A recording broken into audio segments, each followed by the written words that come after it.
you. Willie is back at the table with us for today's discussion. The slow clap. Coming up, Congress has officially passed Trump's One Big Beautiful Bill. But what does that really mean for everyday folks like you and us? And the aftermath of the Diddy verdict is still unfolding. Later, we're diving into Girlfriend's Guide and tapping into some healing with mind, body, and soul. So pull up a seat and join the discussion. You're watching POV.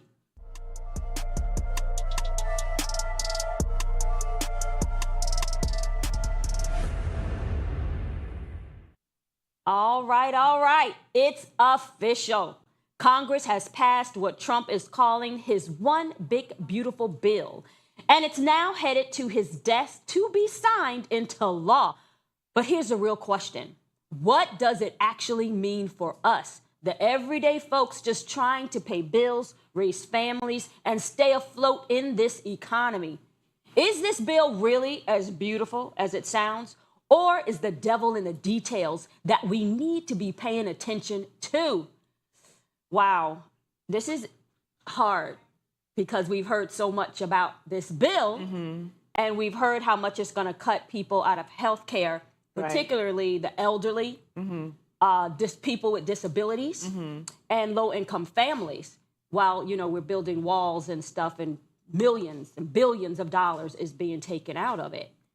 So how do you feel about that? Well, I'd love to know. Let's hit it. What do you think is good about it, Willie? Can you tell us that? There's a lot good about the bill, actually. So let's first start with this. The bill was taken to the Senate. It went back to Congress last night, about 2 or 3 o'clock in the morning. Went back to the Senate to take some things out and come back. So by the time they got this particular portion of the bill that was just passed to go through, it's going to allow, if you guys have not seen, more tax credits for people with children, and we're not talking about that. It's going to give no tips on taxes on tips. So people will be able to take more money home. Now, this is the part but you'll have to pay for your health care because you're not going to have none. Okay, go ahead. I'm sorry. That part is the part that was changed. This is why it's important to see your little devil in your details. Okay, let's see it. To be able to go and read it. I do know that if you are a constituent of someone's representative, you should have went to your representative and asked them to give you the details of the bill. Well, you're here now, so please give us the details. And I'm telling you, go to your representative. Did we just call them on the phone? Hello. But I'm telling you that it's not as bad as it seems. I think that what we do is we run to the media. I personally, the only thing I don't like about the bill, it adds to the deficit.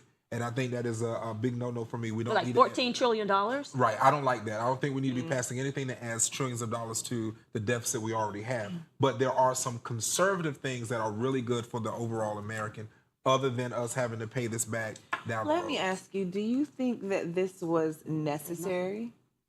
Yeah, if you want to keep the government open, yeah. You do know that if they don't have certain bills that are passed that allows for certain budgets, and if we shut down the government, it also stops a lot of functionality that goes on. So this in particular bill is going to save our government? No, it keeps it open so you don't shut down. You remember when they had the government shut down before for, 20-some days? And that means that government employees don't get paid, blah, blah, blah, blah. This actually keeps the government functioning. We have to have a budget and we have to have money to use. And according to the Constitution, it is Congress that's able to pass that. $14 trillion?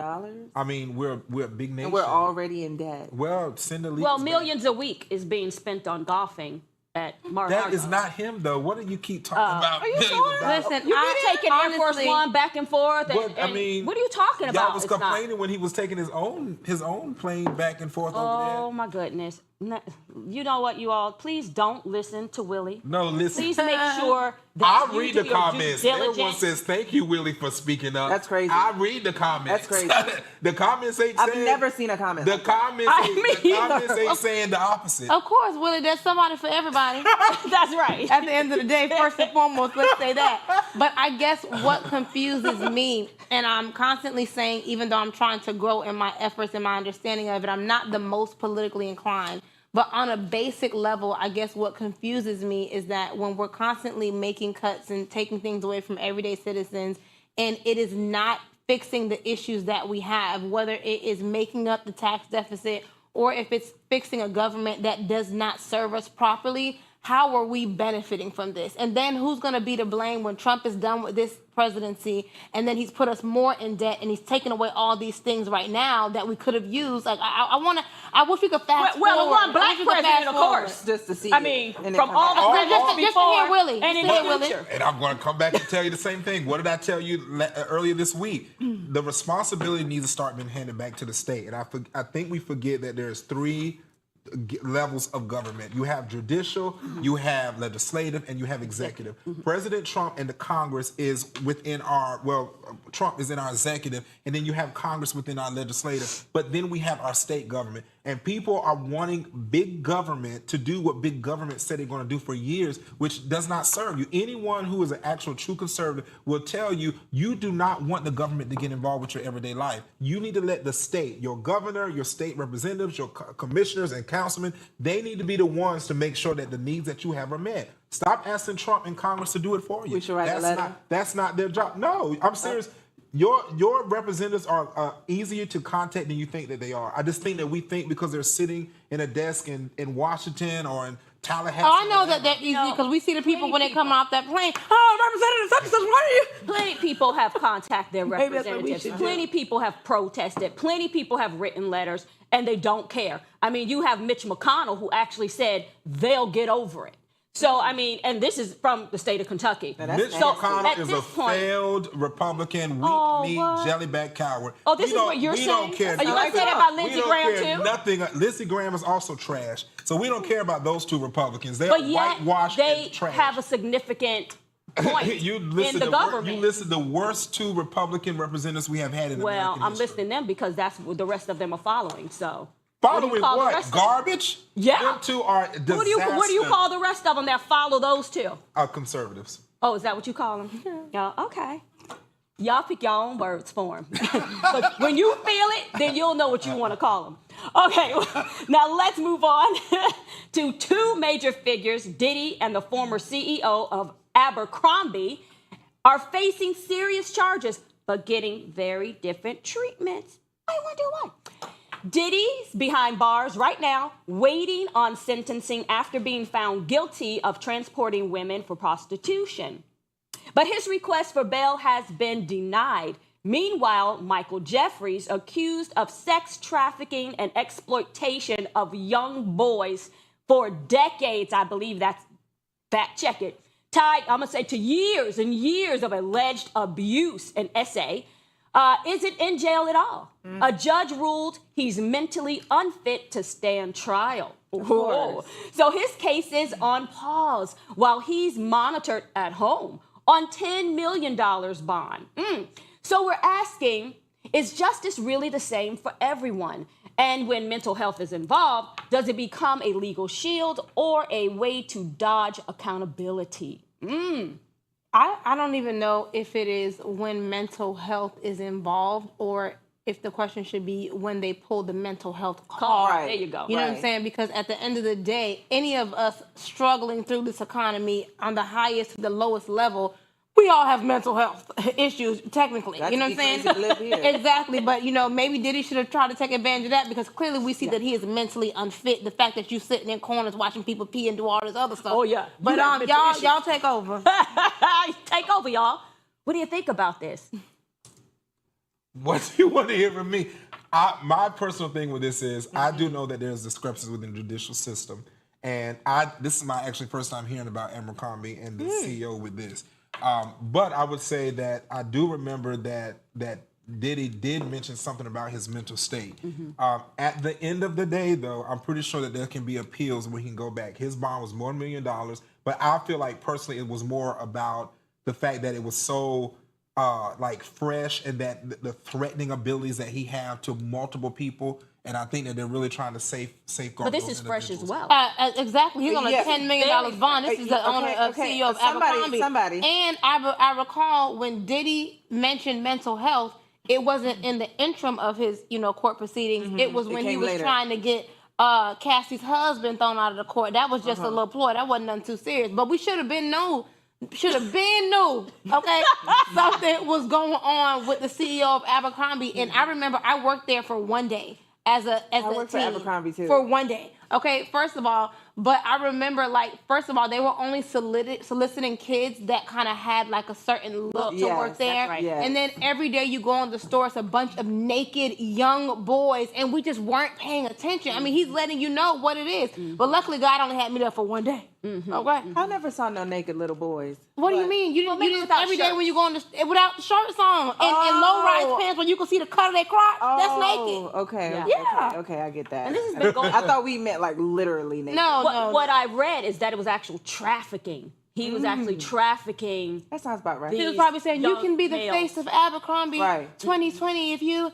So how do you feel about the fact that, here is this man from Abercrombie, right? And he's being able to use mental, his mental health Because his he's state. white. But Right. then when it comes to our community, it's like we're not given that opportunity to say, or we're not even looked at that they could have a mental health problem. They're just bad. They're just terrible. They're just Right. no good. When yet here you have this for decades has been going on. Trafficking boys, and now he has a mental health problem. What do you think I feel about like that? we try really hard not to make it about race, but this, It's very just so clearly, obvious. Yeah, it's very clear that one is able to get away with it and the other is not, and you can't help but to think it's because you're white. Yeah. Because why else are you? If Diddy claimed insanity right now, would he be able to be monitored at home? Oh, I'll no. return next week when we dig deeper into the facts. Oh, you're going to return next week when we Are you gonna bring the deeper black into you or the facts, white Willie you? says. Right. Oh, say that one more time. You gonna bring the black you or the white you? Okay. Well, we're going to take a quick Black commercial break on that. But don't go anywhere. We will return with Girlfriend's Guide coming up right after this commercial break. You're watching POV.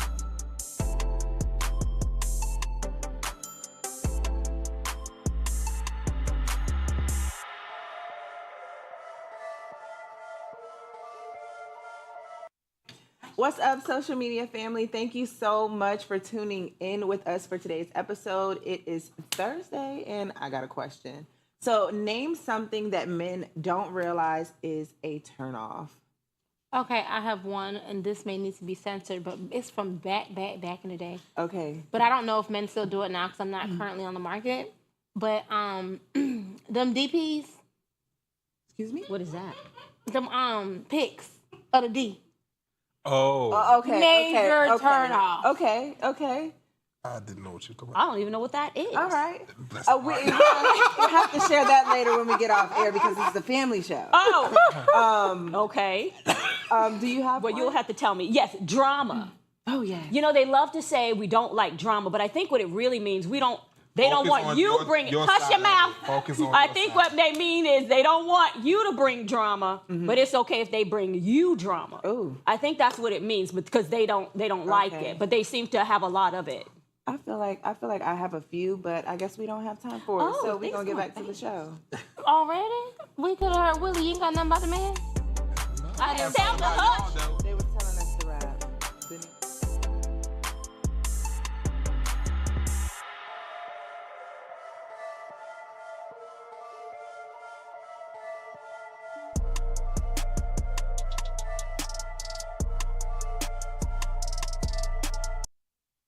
Wow, time's moving fast.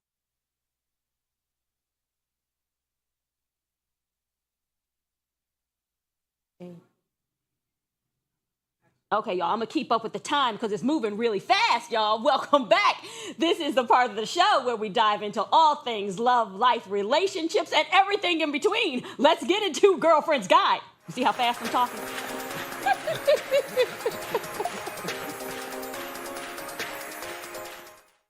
So we can say goodbye to the days when being single at 40 meant something was wrong. What? More and more women, especially those with advanced degrees, are choosing themselves over settling. A Harvard report shows they're happier, more in control of their time, and living life on their own terms. She's not waiting around. She's building a life she actually wants. So is society finally catching up? Or is the world still trying to convince women that settling down equals success? I think that regardless of whatever Harvard has found here, I still believe that women also value settling down and they need to stop pretending. Yeah. I said this, that last week it was women wanted a man, and now y'all read y'all just be confused. Y'all all these studies, y'all just behind backwards, and what y'all need to do is go somewhere and let some man find you, and stop being out there acting like y'all want to be lonely on an island by yourself, complaining all the time. Now, y'all need to pick up your lips. Okay. And adorn yourself and wait for a man to come and get you. Stop. I don't know about there. that, Willie. See, this but- is what we don't like. The problem is there aren't enough men actually in the world. Men, there actual are men. boys. Yeah, There are physical. a lot of boys in grown men bodies just you. trapped. Yeah. That's why women are more focused on themselves and wanting to build the life that they actually want to live. I'm not saying that women don't want to settle down, but Right. nobody want to be with a little boy. Nobody want to raise you up. Nobody wants want to to do be that. with a little girl. It'll be the same concept. That's I my don't thing think so. right there, and I feel like I can't make it sound so eloquent. But honestly, but what it is, and I've been saying this over and over again because I really believe it, there is a deficit in people and the way that they show up. And I don't know if it's mental health or I don't know what it is. But it's not just that women are creating this life, and I think that maybe that is what they're doing. But in them creating it, they are trying to emulate something in someone in themselves that they do not know. So what is happening is when you're meeting somebody, you're showing up as someone that you don't even know. You ain't even her yet. You're in the process of becoming her. And so that is why relationships aren't successful, because the man ain't the real him. You ain't the real you. Now everybody dating, and it's not, there's no, there's no longevity because ain't nobody the real them. So you're saying it's a representative that's showing Period. up. Okay. Period. Or is it that you have not grown to that point yet to actually be in a relationship that's going to be productive? Then what would that mean for the man then? If that's okay for the women, then why is it not okay for the men? Listen, what do you for mean? me, I'm saying it for both people. So being in a relationship, I've been in a relationship, for 10 years now, and it's up and down. We're happy, but life is not perfect. We're people, we're growing, whatever. Sure. But at the end of the day, because I've been in a relationship and I've been the one amongst strangers and my friends and family that can sit back and look at other people, I be realizing why people are not in relationships. Y'all are crazy. I mean, Sometimes honestly. I think the people in relationships are crazy. And we might be crazy too, but when you sometimes it's easier to see on the outside, like what other people are doing. You know what I'm saying? And you I'm so realize that sorry. like you're not being the real you. How you think something gonna work?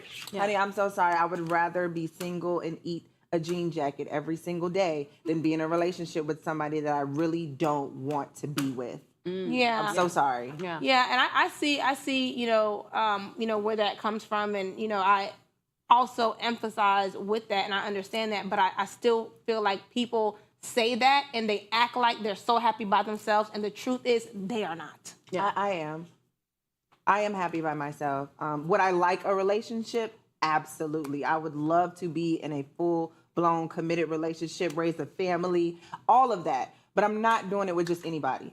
You're not going to make me a baby mom. I'm so sorry. Stick by it too. You can have what you want now. Yeah. So, I mean, do we really want marriage, or do we want the validation that it brings? I don't even think people value marriage anymore. If they don't value God, what's the point of valuing marriage? I think it's situational. Situation. I think it's an individual thing. Like some people do actually want a real marriage that comes from love, and some people want a marriage as a business agreement. Why do you think society treats women like they're incomplete if they're not married by their 40? Who? Society Who? treat women Who in society? like they're incomplete. Who are these people? Okay, so now he doesn't I guess understand the people what society in is. what- society. What kind of question Why is is that? it always y'all sitting around as if that you guys are damsels in distress? It's just not true. And so I'm gonna say this because I let y'all have y'all moment now, reclaiming my time. So I'll just say this. Men are looking, women should be in a place to be found, and it's just that simple. And so I don't believe that society, I think there may be some people that feel like you're not complete if you're not married, But overall, society has come to grips with the realization that most people are not ready to commit to anything. And Yes, and the men that are looking are also not ready to commit to anything. But we're talking about women right now. Oh, now we're talking. Oh, So as I you was don't know saying- what you want to talk about. Okay, is having it all about love? Is having it all about love or peace of mind? What do you mean having it all? Having it all, having the marriage, having the success, having the the house, the finances, all of it. I think everything comes with a little bit of chaos. Like y'all not the same. Regardless of any relationship you get in, a friendship or a romantic relationship, y'all are not the same people. Okay. So there are going to be disagreements, but that also falls back on communication. Yeah, growing together. That's something that no one seems to want to value anymore. You grow together. I think you should have your own peace before you try to, be Grow. with somebody else who already has their own peace. Yeah. Well, I don't Does that think make sense? I don't think it takes you that many years, though. What Some do you people mean be many waiting years. They're To do what? for their peace. They never. No, that's what I'm commit. saying. You should have your own peace before you get involved in a relationship. You should. No, I you should agree. I'm have saying your own some people peace have within this yourself. thing like, I'm waiting, I'm 50, 60, but it's like, are you really getting peace or you just scared? Like you just fear the unknown. So you keep telling people, I'm just waiting Some on people God. get tired of being hurt too. I get it, but hurt comes with the process. Well, we're going to go Love on is to vulnerability. the next topic. All right. We're moving into the final segment. Let's get into mind, body, and soul.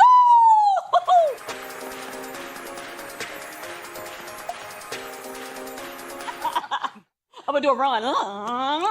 Okay, let's be real. How many times have you said, I'm fine, when you weren't? According to psychologists, 70% of people admit they pretend to be okay just so they do not bother anyone with their problems. Not because they're actually fine, but because they're afraid of being seen as a burden. This kind of emotional suppression can lead to anxiety, isolation, and even depression. So let's talk about it. Like, have we been conditioned to suffer in silence? And what would happen if we just stopped pretending we're always okay? Yeah. Oh, what would happen? It would be a scary day, first and foremost, Why? because what I have seen and has been proven time and time again, people don't really care. They just don't. You know what I'm saying? So sometimes the safest space is just to act like you're okay and to tell yourself you're okay and then eventually be okay. And for some people, it takes a longer process to get to being okay. But I also know people that kind of, dump. And it's just like, I have a heart to help, but not everybody's like that. And so sometimes I feel bad for them because now you're walking around, the whole city knows your business and they really don't care. Oh, wow. So we're afraid that we may be disappointed by other people's reactions to our pain, to our hurt. I go for this about 90%. I was driving down this transparent moment. I was driving down the road today and I was listening to this song.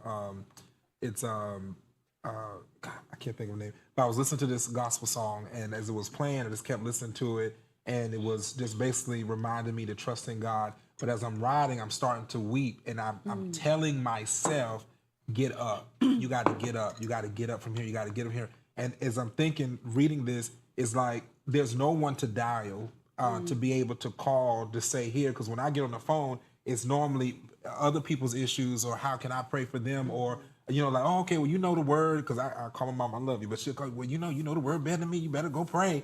But it's like I'm trying to converse with you to tell you that at this moment, something's going on and I just need that ear. So I went through that today, but I kept telling myself, get up, get up, get up, get up. So anyway, that's it. Thank you for sharing that. Okay. Thank you, Lily. I mean, have we been taught that vulnerability is weakness? I mean, I think we have been. Yeah. Really? Yeah, that, to be vulnerable, to let yourself be exposed is a type of weakness that you have to stay like, tight. You can't let anyone in. You can't let anyone know that you're having troubles, you're having a problem, that you need help. I think I think that is evident, and maybe easy to explain when we think about how boys are often raised. You know what I'm saying? And so Cry. don't Don't cry, cry. Suck it up. Be a man. Exactly, all these things. And so I think that is one way where we are imparting onto them without saying that vulnerability is weakness. Because if you're hurt, if you can't cry, you can't let that emotion out, and eventually it does grow into something bigger. Yeah. I think that vulnerability is okay. I think it's good. I think it's healthy. What I don't like is when people weaponize their tears. And they manipulate people, in different ways when they're pretending to be vulnerable. And they take advantage of people who actually lend that ear. Yeah. Wow. Well, friends, thank y'all for coming in and hanging out with us. That's a wrap for today's show. Before, though, we have a quote to leave you with. I can't think of any better representation of beauty than someone who is unafraid to be herself. That's Emma Stone, yes.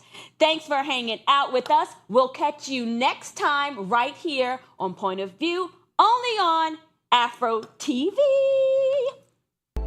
See you next time.